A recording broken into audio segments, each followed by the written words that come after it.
Okay, and that's going to be the wire coming over to steering, which will be the outside one. And the wire for the aerial, as you can see, is down here, which means it'll cross over into the tube nice and easy. And it'll still have a fair bit of length and away from anything that might give it interference. Okay, put the car aside for a moment.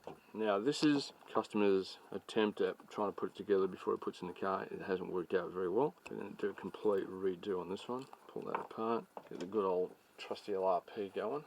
Nice and hot. Good soldering iron, best option you can ever spend your money on. Can't say it enough. Spend the money, get a decent soldering iron. You see how quickly this actually heats up. That's now hot, and wires on that are pretty shitty, so you know you want to try and make sure that this is always going to be your best installation.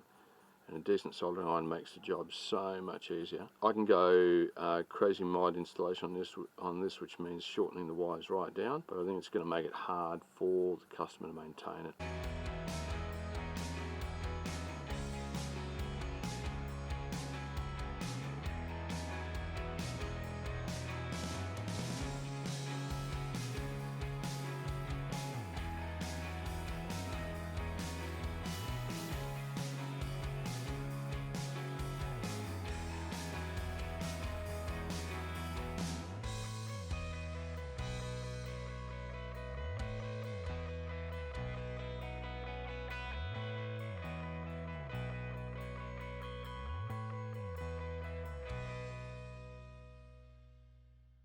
Bolting the motor in.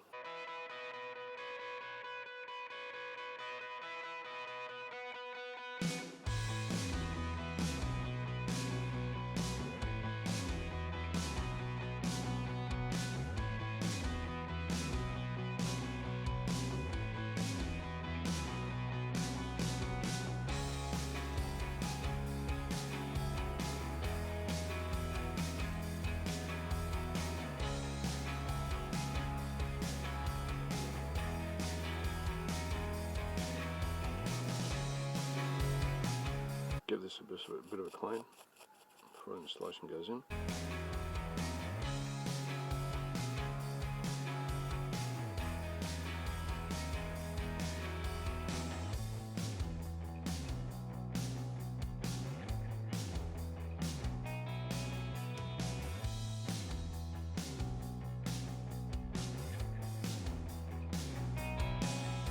It's nice and free.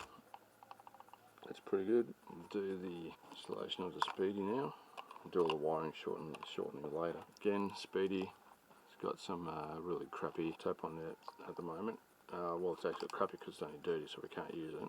See how easy it comes off. If it's really good tape, you should be able to do this and not leave any residue.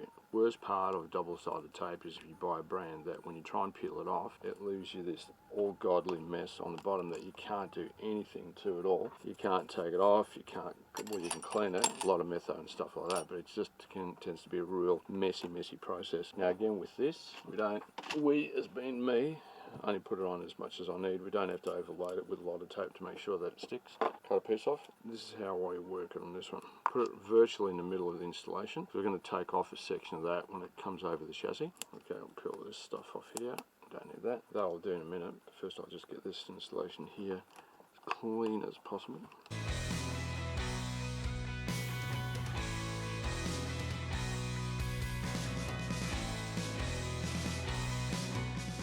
That's in place. There's plenty of wire there for me to come over and plug that in. Oh, actually, might have to change that. It's getting a bit too close. Let's see what we can do here. Where that sits there and where that sits there, that tends to be a little bit too close. So I might have to rethink where that sits, because you can see that there's not much gap between there and there where the wires go, so it actually might hit the fan when it tries to when we try and plug it up. That's what happens when we don't have a dry run on what we're doing. Yeah, we'll have to think of that.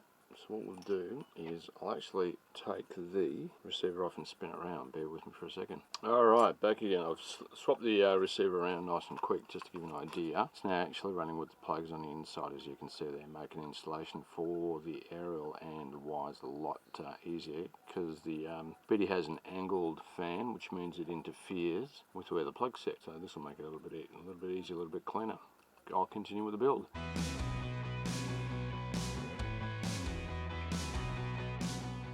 Okay, what we're going to do here is shorten the wires, The wire's a bit too long, makes it really messy. Speed controller wire we're not going to bother around because that's actually pretty good. It's not too long and it allows you to be able to manipulate stuff if you need to.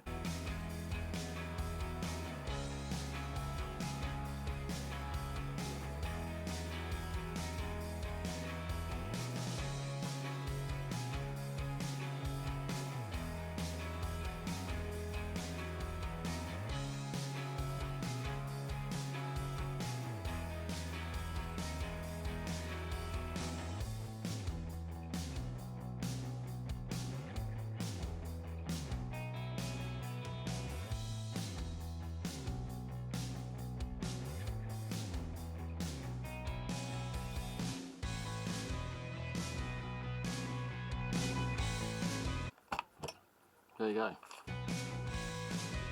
Nice and easy, nice and clean, not too obtrusive. Makes it easy for you to take it out if you need to. It's not very bulky. You can go crazy and make it even shorter, but it just becomes more difficult to maintain, to look after, take your servo out, get the wires.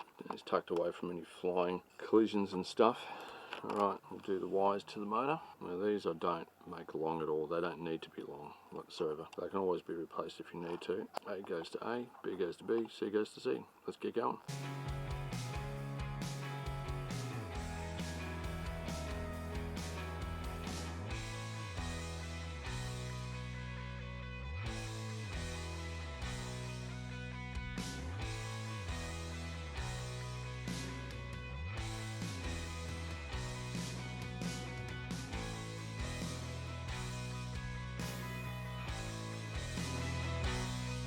Next, wires for the battery. Now because my customer will be using a specific battery with a positive on the outside, what I'm going to do is make sure that the longest wire will always be your positive, and black will be short enough that they cannot and will not be able to get to the positive on the outside. We're going to use 4-5 plugs, which allows for future battery changes to the new 5mm plugs.